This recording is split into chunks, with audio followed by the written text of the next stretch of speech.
మా ఇప్పుడే మూవీ అయితే కంప్లీట్ మిడ్ నేషన్ మూవీ చాలా అంటే చాలా నచ్చింది. మూవీకి స్టోరీ హైలైట్ అనుకోవచ్చు. హీరోయిన్ కి సన్లైట్ పడితే చనిపోద్ది అని వాళ్ళ నాన్న ఎప్పుడు ఇంట్లోనే ఉంచుతాడు. చిన్న పర్సన్ది ఇంట్లోనే ఉంటది.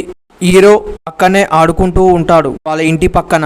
హీరోయిన్ చాలా అంటే చాలా ఇష్టపడుతూ ఉంటది హీరోని. వీళ్ళు పెద్ద అయిన తర్వాత లవ్ చేసుకున్నారా లేదా అనేదే మూవీ స్టోరీ. ఈ మూవీ మొత్తం కూడా హీరోయిన్ వాళ్ళ నాన్న వాళ్ళ చుట్టే మూవీ తిరుగుతూ ఉంటది. మూవీ స్టార్టింగ్ కాంచి లాస్ట్ ఎండింగ్ దాకా కూడా ఎక్కడ కూడా లాగ్ అనిపించలే. మెయిన్ థింగ్ క్లైమాక్స్ వేరే లెవెల్లో ఉందనుకోవచ్చు. Comedy scenes, sentiment scenes, background music, songs ఇవన్నీ హైలైట్ అనుకోవచ్చు. ఈ మూవీకి కొన్ని లవ్ సీన్స్ అయితే పీక్స్ కి వెళ్ళిపోద్ది అనుకోవచ్చు.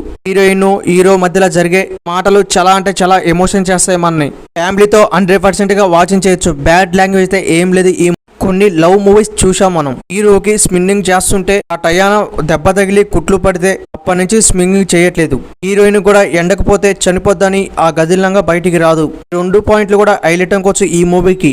ఏం డౌట్ లేకుండా మూవీని అయితే స్టార్ట్ చేయండి. ప్రైమ్ వీడియోలో దొరికింది. లవర్స్ ఫ్యాన్స్ ఈ మూవీని అయితే స్టార్ట్ చేయండి. మీకు చాలా ఇన్స్పిరెన్స్ వస్తుంది. మన ఛానల్ నచ్చితే ఒక లైక్ సబ్ చేయండి. Please support me.